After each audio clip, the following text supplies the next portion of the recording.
So welcome everyone to this session on accessible digital information, training and libraries, reducing discrimination for persons with disability. My name is Gunela Astbrink and I am the co-organizer together with Winston Roberts. We have a panel of experts, all with a lived experience of disability. They are Manique Gunaratne of the Employers Federation of Ceylon, Vashkar Bhattachearjee of the Access to Information Program of the Prime Minister's Office in Bangladesh, and Srinidhi Raghava of Rising Flame in India. We should also have sign language interpreter in India. So if you want to optimize the interpreter, please pin the interpreter video by clicking on the 3 dots at the top right-hand part of your screen, if you can see that. And also there's a reminder for us all to speak more slowly to make it easier for the captioning and the interpreters. So it's over to Anju Mangal, who is the Vice Chair of the IPRIGF MSG and our moderator for this session. Thank you very much, Anju. Thank you so much, Gunela. Bula and namaste, everyone. I am your humble moderator, and I look forward to moderating this great discussion. I hope everyone is well despite the challenges you face today. The opening plenary earlier today set the scene, particularly what Vashkar said, one of our main speakers at the panel.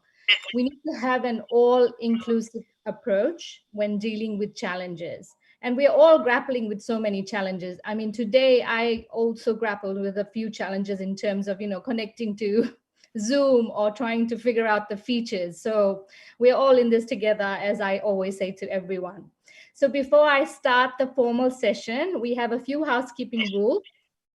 Please mute your mic during the session and ensure that you don't distract our panelists. You can keep your video on. And for our friends with disability, please note that we have sign language interpretation, as Gunela mentioned, and live captioning as well. If you have any problems, please send a message to the chat forum or raise your hand now and our lovely secretariat will assist. And if we suddenly have any Zoom bombers or naughty hackers trying to join the show, feel free to remind them that we are resilient and nothing will disrupt this session. So on that note, I just want to again welcome our beautiful and wonderful panelists. And we want to make this fun and interactive. So please make sure that we have lots of discussions and thoughts, and then we want to hear from you. So without any further ado, I'm going to ask the panelists the first question. What has been your experience as a person with, sorry about that. Sorry, what has been your experience as a person with disability during COVID-19? And did you face any barriers in accessing information on COVID-19? So let's start with Srinidhi. Hi, thank you so much for introducing this panel and for all of you for being here. We at Rising Flame, we work out of India, and we did a small research a while ago to see how COVID-19 impacted women with disabilities in particular. And one of the biggest challenges we saw was that there was a huge inaccessible barrier when things moved from physical to digital. In many ways, women, especially deaf and hard of hearing women, complained about the fact that lip reading had become more difficult because captioning was not provided in their college meetings, in their school meetings, or even in their office meetings. So this was one of the huge barriers that they had. The other one was that a lot of information that has been circulating around COVID-19 has been circulated in image format, which makes it inaccessible for all vision and blind people across the country. So they are dependent on their family to mediate the conversation for them, right? So independent access to information on COVID-19 was pretty low for blind and vision impaired people because of all the information that was being passed around in PDFs and images, etc. One of the biggest things that we heard is that in India, the COVID-19 tracking app, which is Arogya Setu, has had a lot of discussions around the fact that it is, and continues to be blind and vision impaired screen readers inaccessible. Additionally, we have also seen that a lot of the payment apps, which is online banking, are also not accessible for screen reader users. So in short, out of 82 women that we spoke to as part of our research, 75 of them complained about inaccess. So that's a huge percentage. Even if you take the number is small, 82 in a country as large as India, but 75 of them complaining is a huge percentage of people who had troubles during this period. Thank you. Thanks, Nidhi. And over to Manique, are you there? Please. Yes, I am there. Share your thoughts. Yes. Apart from what Nidhi said, in Sri Lanka also, we had to face many challenges because to address these issues, we didn't have proper data. The data was not available, who's staying where, to how to reach these people. It was not available at a national level. And also the internet facility was, in rural areas, because most of these people with disabilities come from rural areas. The internet facilities, the signals were not available, and most of the people with disabilities did not have devices to access this information. So when it comes to devices for persons with disabilities with screen reading software, it's expensive. So the internet facility was not there, and also the devices, the technology, the devices were not available, and for individuals it was not available. And also some of these people didn't have the knowledge on using these special apps like Zoom and other online facilities. But through the Employers Federation of Ceylon Specialized Training and Disability Resource Center, our trainees, we have trained them in technology, how to access these online platforms. But they were well off, but others faced difficulties. And also when it was a lockdown situation, even to pay the internet bills or put money to reload the cellular data, they couldn't go because the shops were closed and online banking not accessible. No sign language interpretation to access information and banking facilities. Those are the barriers that we faced hugely due to lockdown and lockdown situation. Thank you, Manique. Vashkar, over to you. Maybe you could share some thoughts. I know you've already mentioned quite a lot at the opening plenary, but please, for our new users and viewers.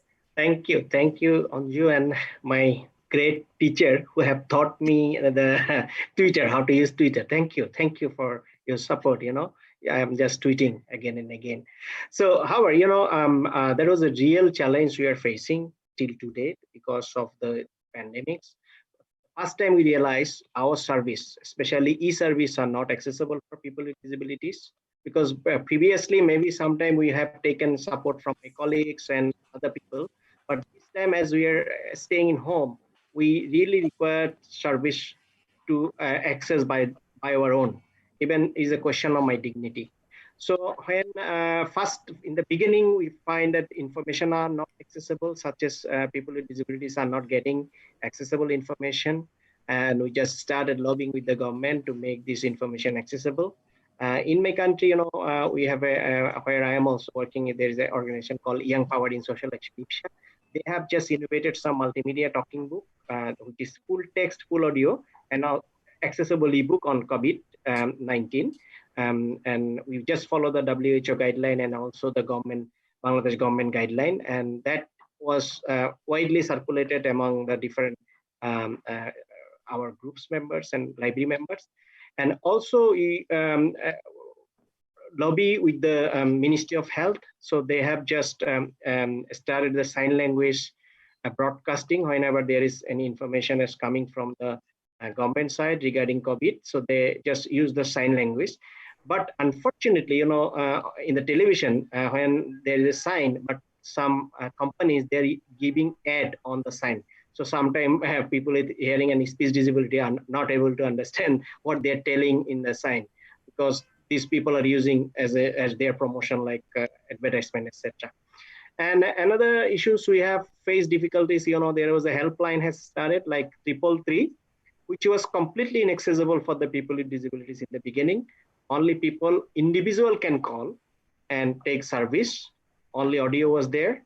So that was another challenge, because parents and friends on other cannot call on behalf of anyone. So we just started again working with the government, and we started to ensure that everyone can take this service by using text, audio, etc. So 333 became accessible. Then sign language user and other people, even parents from neurodevelopment disability, they can take the service from using 333. And lastly, there was one website has developed, that is covid.gov.bd. And that website is the one-stop information service for during COVID pandemics by the government. So we just started to work with the government to make it accessible by following W3C 2.1. Still, I don't know how much accessible is it, but we have tried, and we will try again and again. Thank you. Yes, it's all about keep trying, right? There are many without affordable and assistive devices, and people even living in rural and remote communities. There are a lot of people with disabilities in these communities, and they still struggle. It's not just about internet connectivity, but just struggle to have access to even information, just general information. So I can also understand. And when we talk about disability, there's also mental illness, and lots of people struggle with this, especially during COVID-19, people not having access to face-to-face therapists, or even given the option to visit the hospital. So there are lots of difficulties, and I think it's important that people start thinking about some good solutions. So my next question is to all the panelists again. Explain in very, very simple words to our users, to our viewers, what does it mean when you talk about reducing discrimination for persons with disability in the digital world? And use your personal experience or even your professional experience. Thanks. Oh, sorry, Nidhi, let's start with you. Okay, that's great. I think a lot of the points that were made by both Vashkar and Manique also resonate very heavily in India, and we have very similar. Let's say in the South Asian region, we have very similar situations, especially access to technology and internet facilities in general. I think one of the biggest ways to reduce discrimination is to incorporate the idea that disabled people exist while we make applications, technologies, websites, content, right? So I think that at the core of the initial conversation, if there is no conversation around the existence of people with disabilities, then accessibility is always an add-on. It is not built into the design. And if it is not built into the design, then you're bound to discriminate against some group of disabled people, right? So I would think that as developers, as social workers, as counselors, as technologists, as tech enthusiasts, we all should be thinking about disabled people using tech actively, right? As creators, as producers, as consumers. Otherwise, I think discrimination is bound to replicate in the situation. Thank you for that. Manique, would you like to add? Yes. Discrimination. We as people with disabilities, we get marginalized and discriminated. But if people can, think that equal opportunities is very important.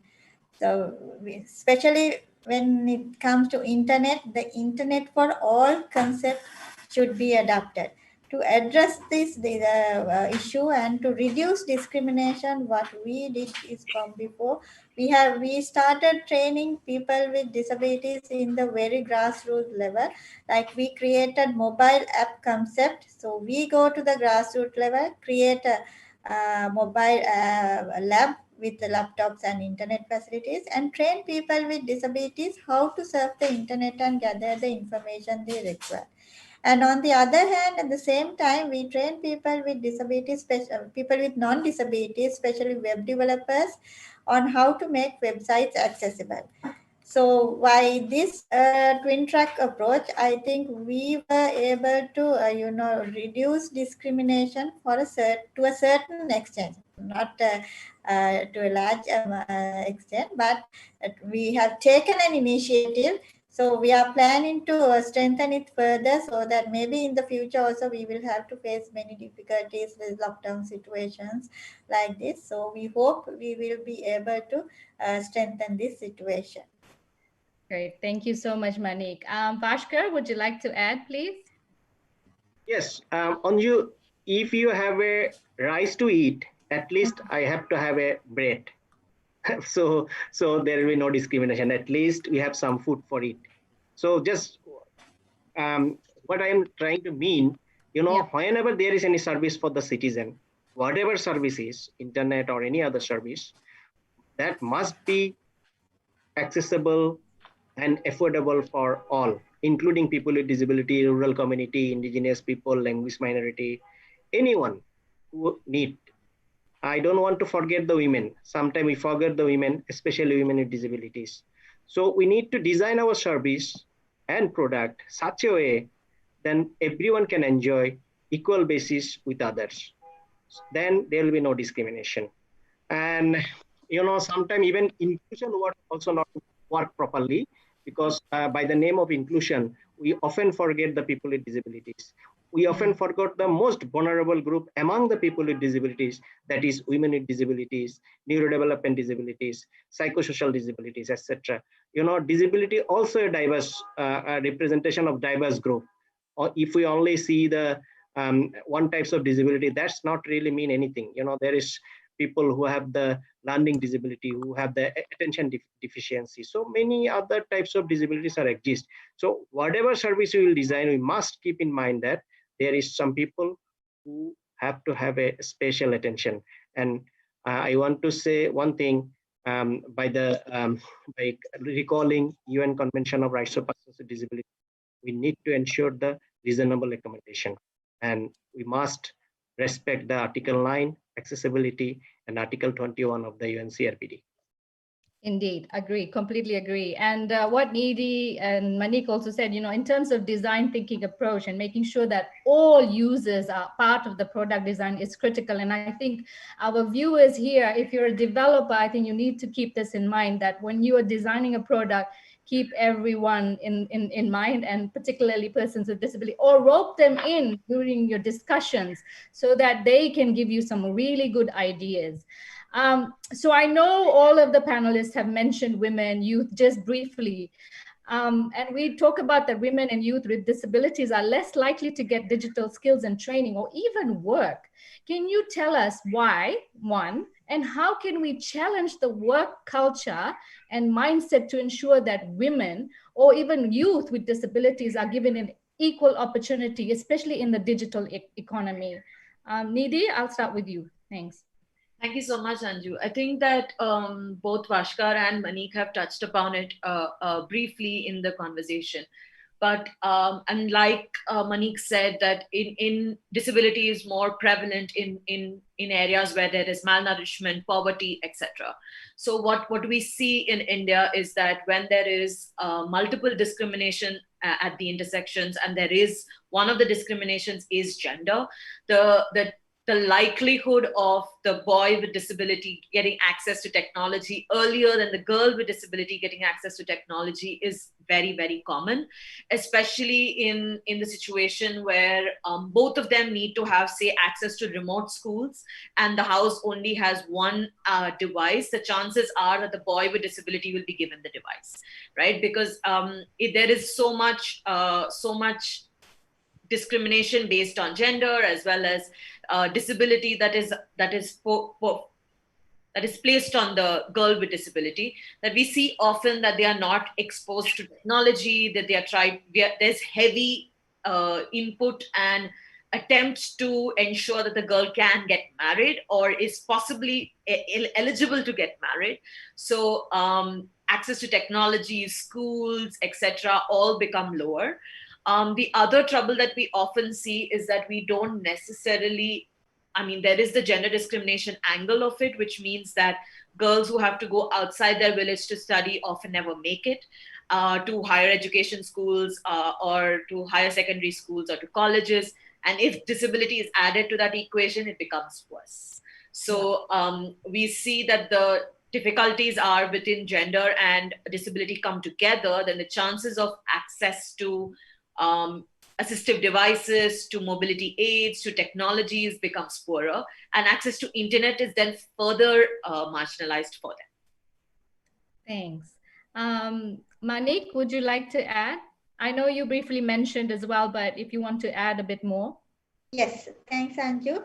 Adding to what Nidhi said, women with disabilities, we are marginalized, maybe triple handicap. One, being a woman.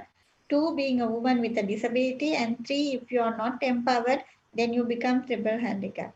So during this COVID situation and in the future as well, for women with disabilities, if the technology is given to them and the proper training is given to them, and working from home concept will be good for women, because all of you know that a woman, a mother, plays the mother's role. So we're looking after children, the family, the household. So sometimes it's easy for women with disabilities to work from home if the proper technology and the devices are provided to them, because then she can look after the home management as well. So this COVID situation, working from home concept, especially for women, it was, it was good for them. So if we, even in the future, working from home concept, flexible working hours, if these are implemented, especially women with disabilities will be benefited.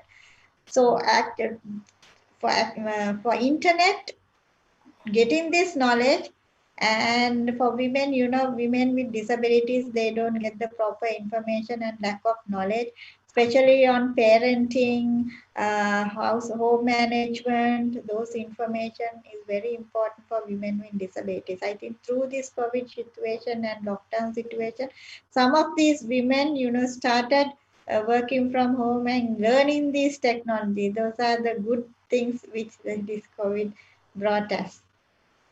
Totally agree. Bhaskar, maybe you could mention around youth and, how to change mindset of people, especially, governments that are designing policies in this. So maybe outline that. Thanks. Anju, firstly, I would like to appreciate today's organizer, Gunela, and our team. I'm seeing I am only man here.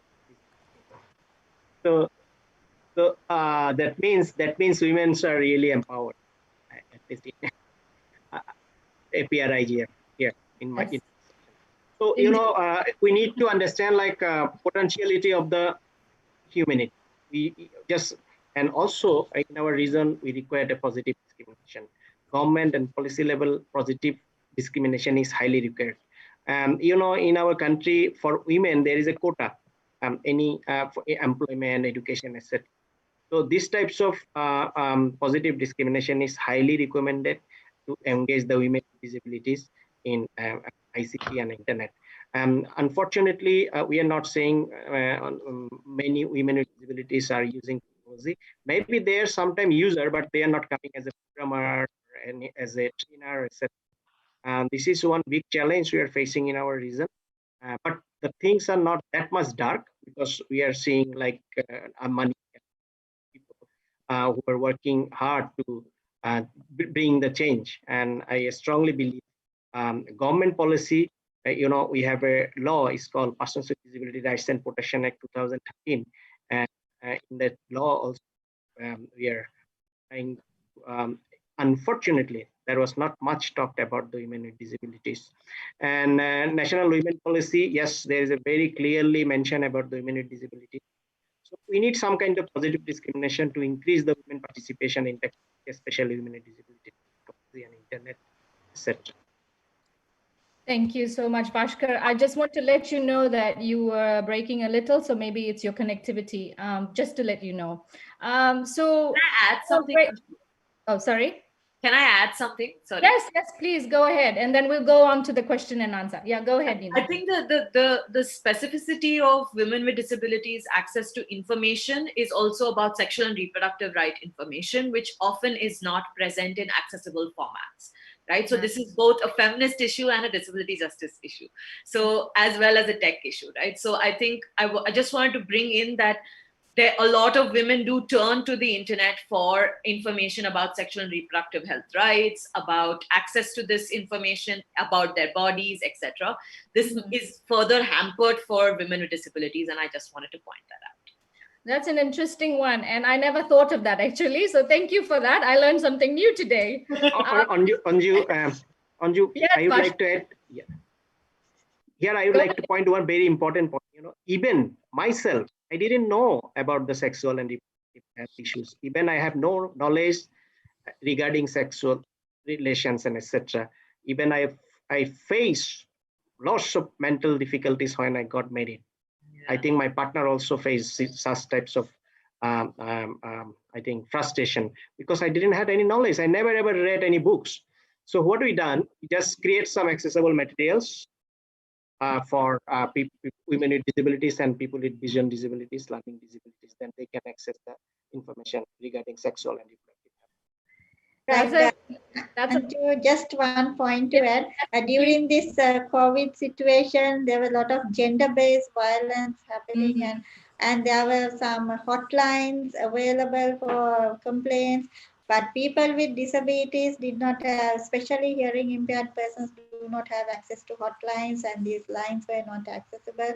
And some of these people were not able to reach these hotlines or services due to lack of information. They didn't get the proper information about these support, and there were a lot of gender-based violence among people with disabilities during the lockdowns time. Really good points. And you know what, it brings back to the thought about cyber safety. When we are designing programs on cyber safety for girls, women, anyone for that matter, sometimes we don't necessarily take into account what the persons with disability, how do they respond to some of these issues that are going on. And I think this is critical because to me, as a moderator, you've kind of opened my eyes in terms of what I need to think about in the future as well. So, without, we're sort of not running out of time, but I want to give the audience a chance to ask a question or even share their thoughts, because I said that it was going to be interactive. So I'll, because there are also direct messages to me and also on the chat forum that I can see, I will give the floor to Cheryl first, and then to Winston. And then there was a comment from someone on the health, I think it was health, yoga related wellness programs. But Cheryl, over to you. Thanks very much, Anju. And thank you so much to the panelists. This is a fabulous discussion and hitting just some of the high notes of things across the whole diversity and discrimination issues that many of us work in and are aware of, but maybe this pandemic can be used as a tipping point to perhaps coalesce some of the thoughts and some of the work that all of you are doing, and many of us are in awe of the energy that's put in. But it seems to me that there are some themes that we might be able to pick up from, even just from what we've spoken about today. I mean, Manique, you're talking about how the shift to looking at work from home may turn the thinking and allow some of the change and gender bias that's associated with, keep your women home and looking after children, as opposed to doing something else in a family life, where of course one can do more than just one thing, not just be a breeding machine if you happen to be a female.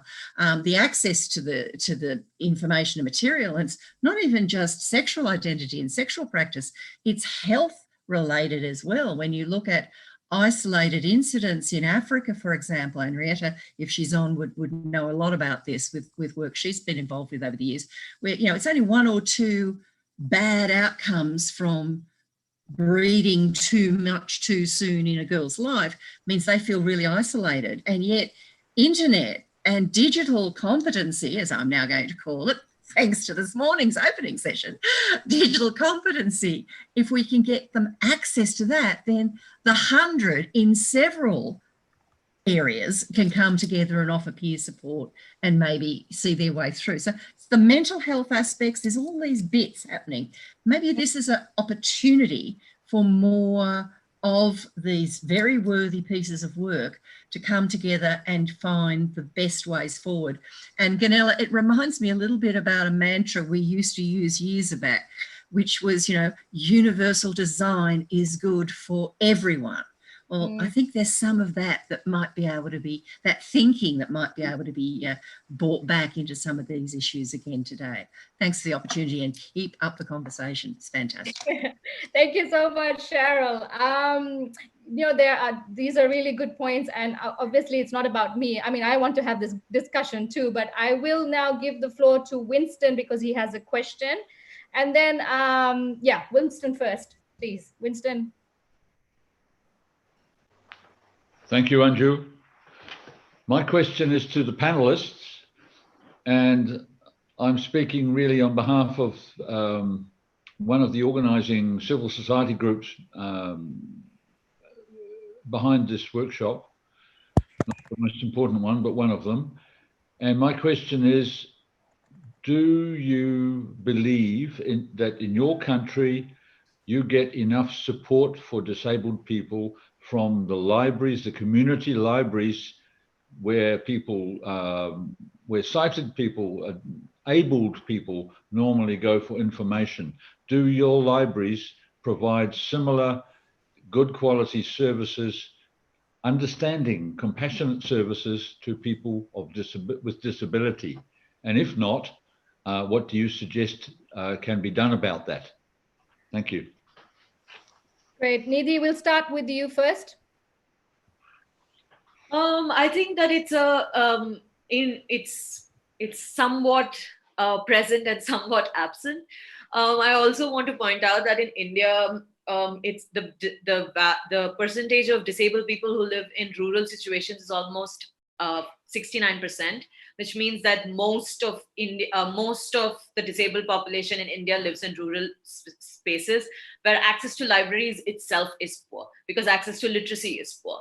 So I think in the educational institutions, there are efforts being made to make libraries accessible, but I wouldn't think that it's being done at a public library system basis, but more on an educational institution basis. That's how much information I do have about this. Mm-hmm. Yes, if I add on to it, in Sri Lanka also, if I give a simple answer, no. Public libraries are not accessible for people with disabilities, but at institutional level or maybe at university level, there may be accessible libraries. Only the international platforms like Bookshare, especially for vision impaired persons, they are the accessible online libraries available. Thank you. Bhaskar? Around us, there is a number of initiatives are going on. We know that there is an accessible book consortium which is facilitated by the WIPO, and they are just working with the different publisher to get the accessible books. We are talking about the born accessibility. Whenever there will be any printed books available for the people, that book same time we will get in such a format which we can use, such as Braille, accessible ebook, multimedia talking book, etc. And one of the biggest challenges for accessing books, that is text to speech. In our region, still we don't have good quality text to speech. That is one challenge for us. But we are making more accessible books in our region. I think in Bangladesh, we have all the textbooks grade 1 to grade 12 accessible. That means we are providing Braille, accessible ebook, and multimedia talking book. So this is one example for the country. Great, thank you so much, Bhaskar. Now I would invite Binod, if you could just have a few words. I think you're based in Nepal, if I'm correct. Yes, Anju. Go ahead, please. All right. My question is for all the panelists. Well, I'm from academic background, so for me, disability is not just restricted within physical or cognitive impairments. Yes, of course, physical and cognitive impairments do have a bigger bite in this. But one can be disabled in any forms because disability, of course, is a social choice. If the society does not provide an accessible access to anything, anyone could be disabled. In Nepal, when we talk about disability, we also talk about gender, geography, the marginalized group, and other things as well. So I think there are certain guidelines that web developers and app developers have to follow while developing their products and services.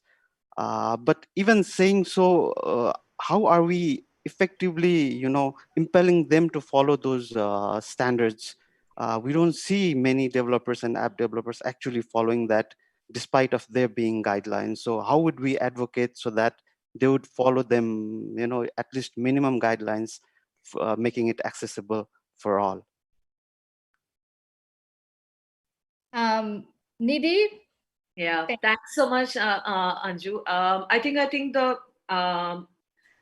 there are some assumptions in place that I would like to sort of counter here, because in our country, for instance, we recently launched an accessible Hotstar Disney campaign, and Disney Plus, which is an American product which is bought by Hotstar in India. Disney Plus is completely accessible, and when Disney Hotstar came to India, it became inaccessible.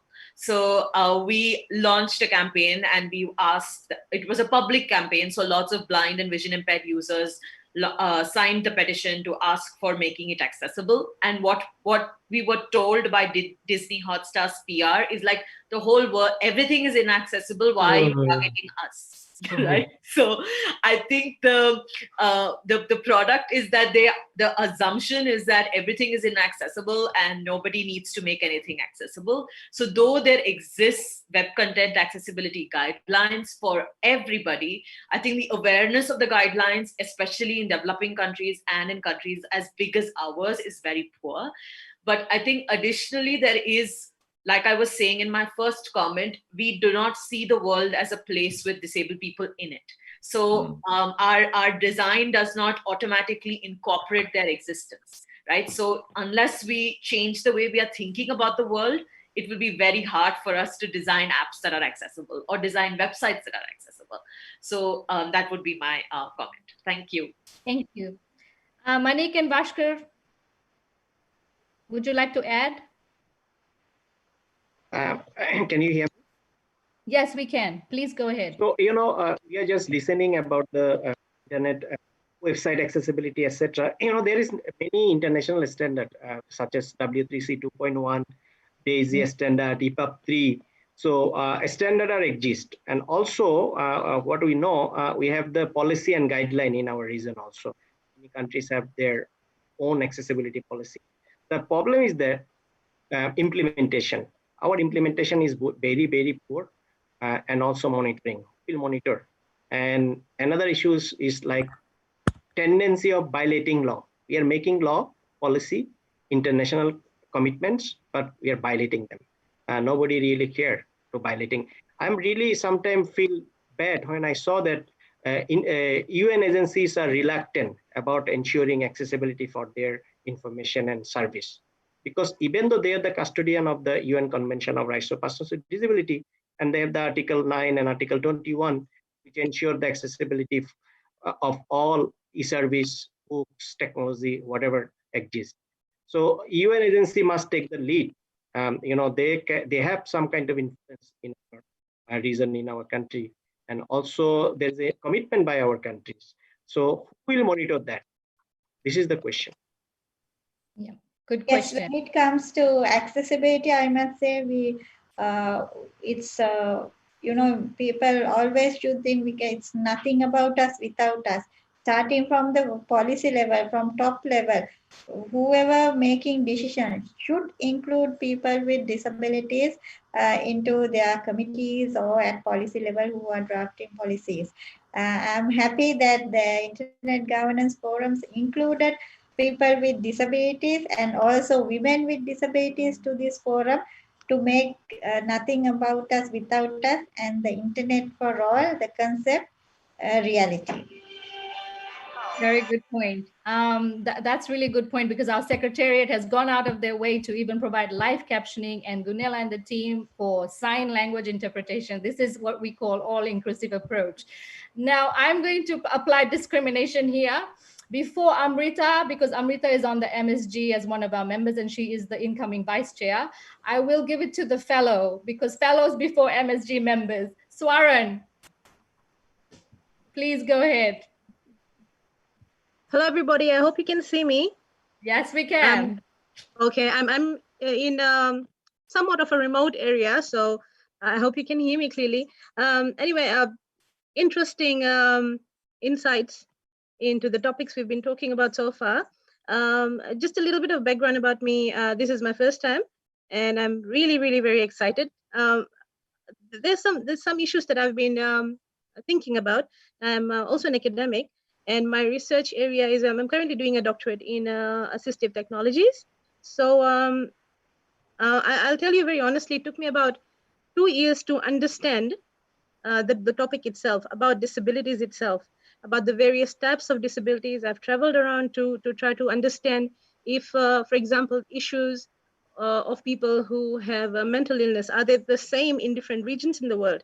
And I'm trying to see what the issues are and where do they stem from. Now, personally speaking, I think what we've seen in the Pacific, our issues are quite central to us, even though there may be people who are blind in the Pacific region, in Asia Pacific, in the European region, but then there's some other issues that are entailed within those subcategories itself.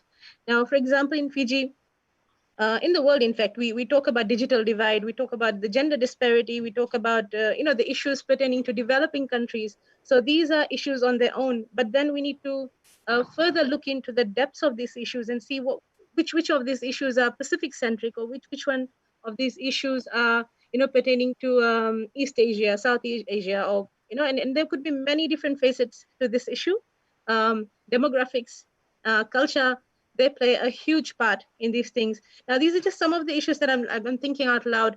If anyone could be thinking about maybe some sort of a framework, I mean, how do we, in a nutshell, how do we address these issues? I know that there's no, one-time fix, so there's really no magic pill to it. It takes a lot of persistence, a lot of advocacy. But at the same time, coming from a research background, I'm thinking, is there some sort of a research we can do? Is there some sort of a framework or a standard that needs to be developed specifically for the Pacific region or the Asia Pacific region? And then we address those issues according to where they stem from. Because if we talk about disabilities, and if we talk about women being marginalized and even further discriminated in the wake of COVID-19 and having access, then let's think about, are these issues of today?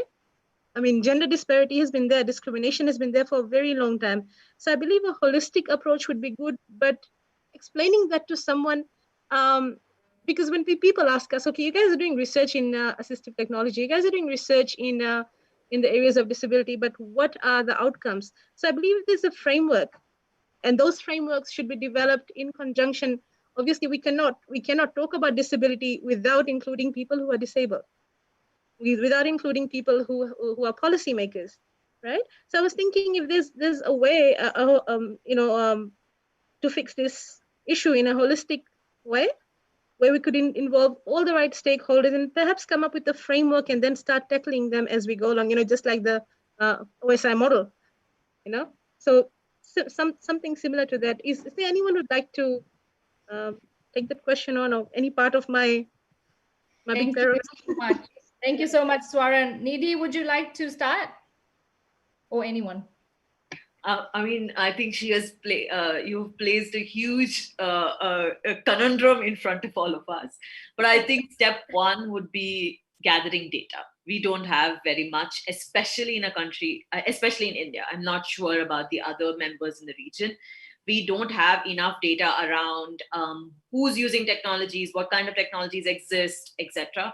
And what are the impediments to accessing technologies is something that we just know based on some research, that it's because of circumstances, it's because of culture, like you're saying, it's also because of accessibility in terms of money, right? So affordability, that is. So I think some of these conversations are just starting in many of our countries. So it is about asking the difficult questions and ensuring that more and more people ask the difficult questions. So I think data collection, some research would be useful as a good place for us to start. Good point. Vashkar or Manique, would you like to add? Can you hear me? Yes, please, Vashkar, go ahead. I think, just 4 decades ago, when I was a student, I never ever got a single book in accessible format. My mother read for me, I listen. My friends read for me, I listen. I never ever read a book because there was no technology. Books are available for persons with vision disability. Without a book, I got a graduation from university. Just believe me, this is the reality. Today, we just ensure technology, books, even though it is not enough, but still there is lots of progress has happened. In my university, 20 years ago, they didn't allow me to enter. I started hunger strike to enter in the university. Finally, they allow me. Today, I am leading the process to make the university inclusive. In that time, I was one. Now there is 150 are studying. So days are changing. Maybe there is some frustration. Our expectation is not met, but still we have lots of progress. And only technology giving this progress to us. Thank you. Yes, I must add that it is much better than what it was so many years ago, but long way to go. It's progressing little by little, a lot of awareness going on, not like those days. I think long way to go. Thank you so much. Gunela, I'll just get you to respond quickly to Swaran, since you've raised your hand, and then we'll go to Amrita. Yes, please go ahead. Thank you, Anju. And sorry, Amrita, you'll be the lucky last, I'd say, in the comments. But I couldn't resist just mentioning a couple of things for Swaran, and I'll be happy to talk offline later on. But obviously, linking in with relevant disability organisations, and in the Pacific, there has been some studies done on usage of ICT by persons with disability. There is some raw data, so getting that knowledge first, and then linking in with organisations. And I'll follow up with lots of other details. Looking forward to talking with you, Swaran. Great, thank you, Gunela. Amrita, over to you. My apologies, but you can hate me later. Go ahead. Thanks, Anju. Wonderful discussion, I must say. Most of the points have been said, but what I would like to add, and coming from what Bhaskar said, is that governments are interested to address this issue. However, there are steps being taken. They are not adequate. There is more to be done. Now the issue is how to accelerate the pace so that the people who are not getting those digital services, the disabled, can get it faster. So the best way is, my understanding is many times the different governments or the departments within government work in silos. They need to speak to each other. They need to share information between each other. They need to share information and have more conversation with civil societies or organizations who are actually working on it, or even companies who come up with technology, so that each can empathize the issue and work better. Simultaneously, the best practices which perhaps have worked in certain countries need to be shared. There has to be more sharing. because what worked in some country may work on another. Yes, each country, each area within a country may have some specific problems, which could be perhaps 25% of it, but balance 75% is more or less common across regions, across nations. So I think more talking within different departments, or sharing best practices to actually work is important, because in this global world it is different to work in silos. You would not get anywhere. Thanks a lot, Anju. Thank you so much, Amrita. Does anyone from the panel would like to respond to Amrita? I mean, I think I'm completely on board. I think in India, it's also the implementation is harder because of the number of departments we do have. And one of the troubles is that, say, the Women and Child Department doesn't talk to the Information and Broadcasting Department. The Information and Broadcasting Department and the Disability Department don't have conversations. So a lot of the government information around COVID, especially in these times, came in inaccessible formats, right? We announced lockdown without a sign language interpreter.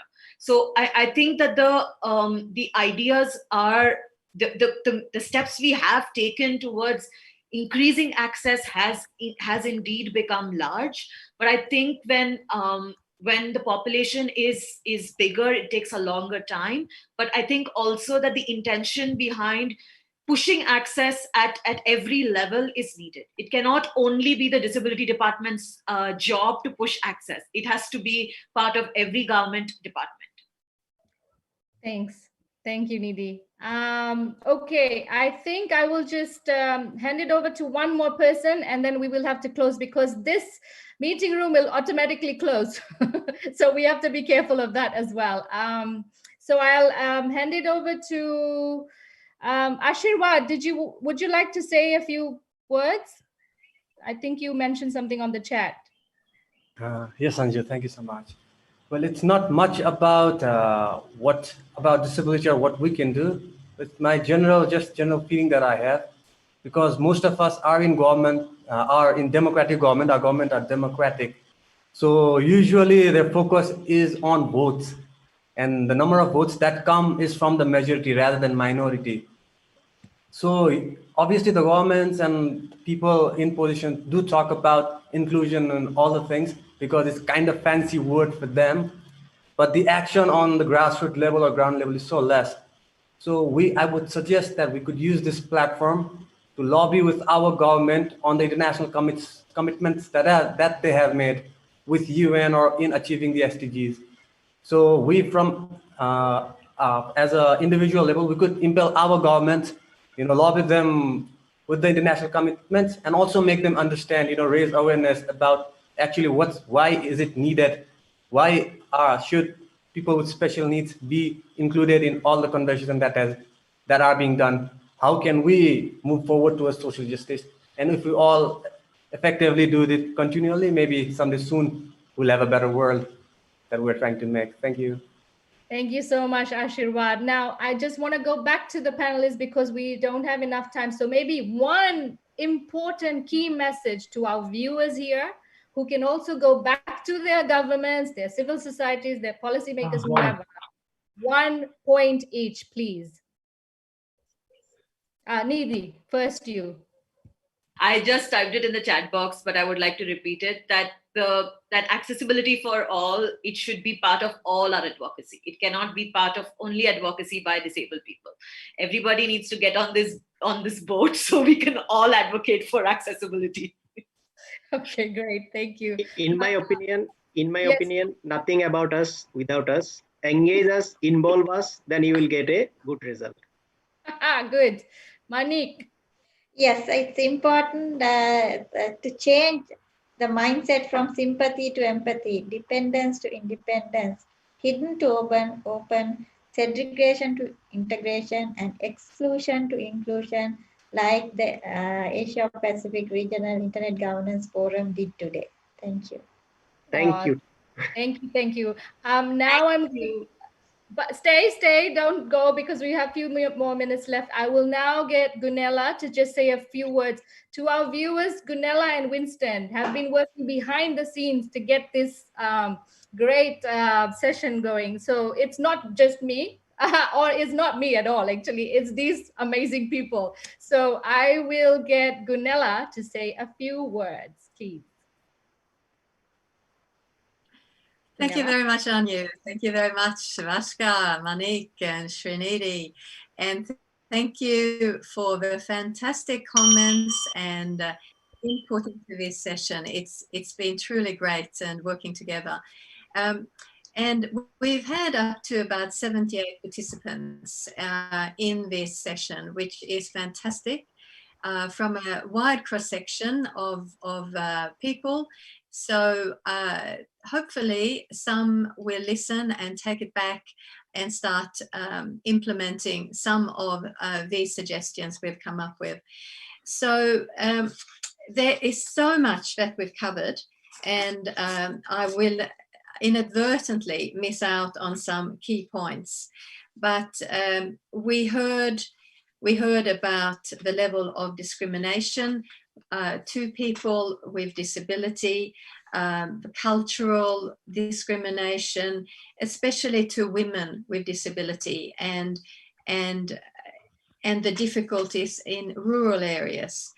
We heard about the importance of training and employment to make a difference. And again, for women working from home, how this pandemic has made a difference. And so there are positives and negatives with this pandemic in regard to accessibility for persons with disability.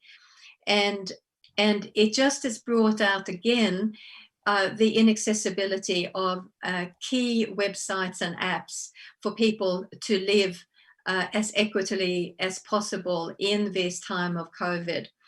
And we've heard about the importance of bringing all of that attention to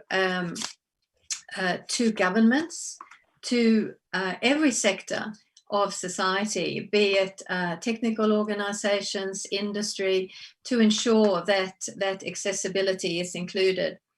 And we've heard about the role of libraries in some countries. Public libraries might be lacking in others, school libraries and public libraries, and university libraries are providing accessible facilities. We also have heard, so much actually. We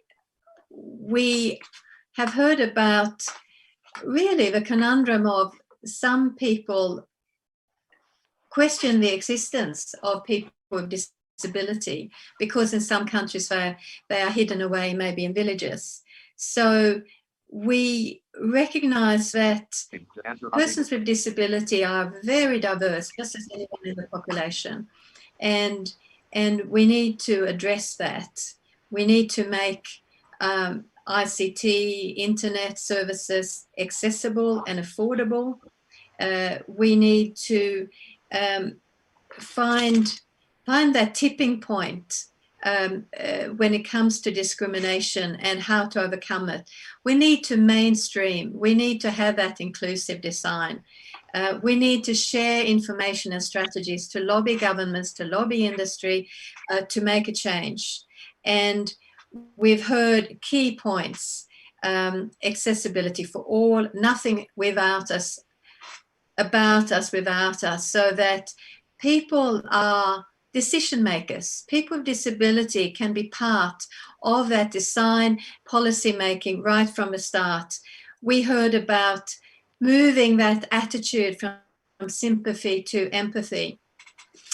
And I just wanted to also mention that there is a United Nations disability inclusion strategy that was launched last year.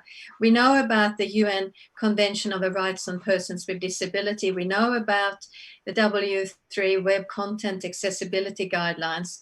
But this UN disability inclusion strategy was launched by the Secretary General, Antonio Guterres, and he said, when we remove policies or biases or obstacles to opportunity for persons with disabilities, the whole world benefits.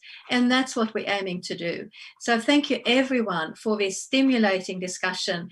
And let's not just leave it here. Let's keep on working. Thank you so much, everyone. Thank you so everyone. much, Gunela. Thank you. Thank you very much. Thank you, Gunela. Let's have a quick photo. Winston. Please put on your video. In the meantime, thank you for the transcriber. Thank you for the sign language interpreter. Thank you so much for your help, and everybody and viewers. Amrita, Thank you. go ahead.